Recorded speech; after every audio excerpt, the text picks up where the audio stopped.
of things to get through. So how about we begin by listening to Chelsea Hedler talking about what it's like to be a childless woman.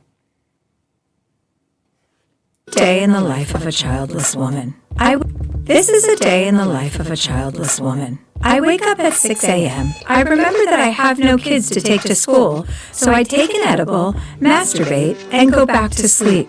I wake up at 12:30 p.m. and get ready for a busy day of doing whatever the I feel like. I put on... All right, thank you, Cajun and Gemini. So this is a flag about the Acadian heritage flag, okay, for my region of state. Okay, got you. Let's keep going. So Chelsea is giving us an idea of what it's like to be a childless woman and how happy she is and being able to do the things that she does. Okay. This is a day in the life of a childless woman. I wake up at 6 a.m. I remember that I have no kids to take to school, so I take an edible, masturbate, and go back to sleep.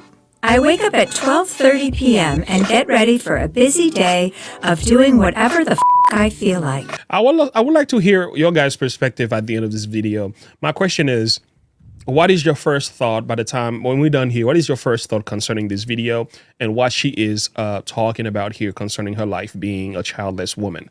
Let me know.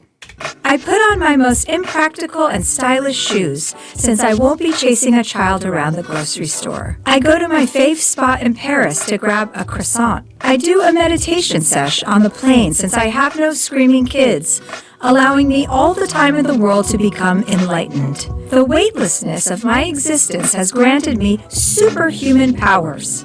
I teleport myself back home. Then I get ready for a night out with whatever hot guy I met on Raya that morning. I call up a babysitter and tell her that I don't need her since I still don't have kids. Now it's time for a workout, so I hit Mount Everest for a quick climb. I invent a time machine, go back in time, and kill Hitler. Freeze, you bastard! It's amazing what you can do when you have this much free time. And that's a day in the life of a childless woman. Okay, so this is a day in the life of a childless woman. Chelsea Hedler is telling us it must be really, really good to be childless and single and happy. Now, let me know, guys, what is your first thought concerning this matter? What is the first word you can come up with watching this video?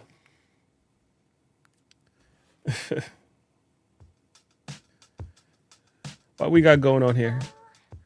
Okay, she's probably been misguided. Kids in biblical days used to get married at 12 and 13 years old. Good point. Good point. I mean, I'll go as far as to say in Bible times, if you did not have children, it was pitiful. Somebody say pity. Yeah, there we go, Rebecca. Pity. The word that I can think of, I'll tap it in the chat. I'll say sad. I think she's very, very sad and very lonely. It breaks my heart, though, because from what I've heard, Chelsea Hedler, I never thought she was funny. As a matter of fact, even before I got into it, we don't have to politicize the thing. I never thought she was funny, first of all. But I know she has had 3 abortions and so on. It is what it is. That's your life. You made your decisions, even though I disagree with you. But she's 47-something years old. She's rich. She's been doing it when it comes to managing money and making a living doing the things that she does as a comedian. More power to you. But I think she's very sad. I think she's a very broken woman. It's very obvious. Now, I know that having children could be a blessing. She still has all the sins to covered. Yeah, that's another thing. Yeah. That's another thing. Yeah, so it's almost like she's making it sound like having children is a bad thing. But I cannot seem to find something wrong with having children. We have 4 kids here, and we are happy. I will say I don't know what my life will be without children. I think I will be miserable. So this narcissistic way of living, just doing the things that you love, whatever the blank you want, I mean, it sounds good on the surface, but to be honest, is who's going to carry the baton at the end of the day? because eventually the next step is either death or the nursing home, or you know, even I've worked in nursing home for a long time. One of the most amazing things to see is that when a person is dying, it's not how much money they've made, how many shows they were able to do, or how many businesses that they ran that mattered at that point. What I have seen is that those family members that are surrounding them, those sons and daughters and grandsons and grandchildren that are in the room right before they pass away, that is what matters at the end of the day. So based on my own personal experience working in nursing homes, one thing I've seen is your value right before death is determined by the amount of people that whom you have touched, the amount of lives you have inspired, the kind of children and sons and daughters that you have. It seems to me none of the other stuff that you've ever done means anything. So I think Chelsea is very sad. She is out of purpose. She doesn't realize what she's missing. And this is not to say not having children mean you can't be happy. There are people who don't have kids and they are doing just fine. But the way she's portraying that is the ideal way of living, it's a very broken thing. And again, how could she know the joy of having children if she's never had children? I mean, there are tough side of this thing. Having children is not always easy. And those of you who have kids, you know exactly what I'm talking about. Janice says nuts. Yeah, if you have children, it's not always easy. It's tough. But eventually they grow up and they go on and live their lives. So some of the things that she wants to do, travel and do this and do that and go kill Hitler and travel time, whatever that is.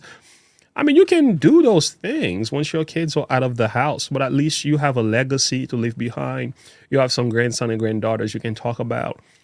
Your wealth. Who's going to take care of that once you're gone?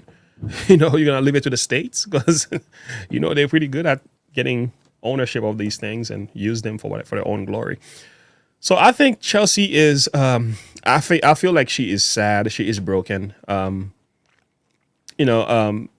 But again, you can go around and sleep with different people all the time. But like somebody says, you have all these sins to cover. She has all the sins covered. She certainly does. So, but still, that's still not enough, though, because something is missing. And I think if you hear a lot of what Chelsea talks about, she talks about a lot about children, how about what it means to be a woman without children. It seems to me that is something that either bothers her very much or she just doesn't know what to do with herself when it comes to this. She just talks about it all the time. And I always wonder, like, why you talk about it so much if it didn't matter? It's one of those things, like, the fact you talk about it all the time consistently, maybe it matters. Maybe you're not happy being a single woman without children. Maybe you're not happy. Just my thought on that. And I think, lack of purpose.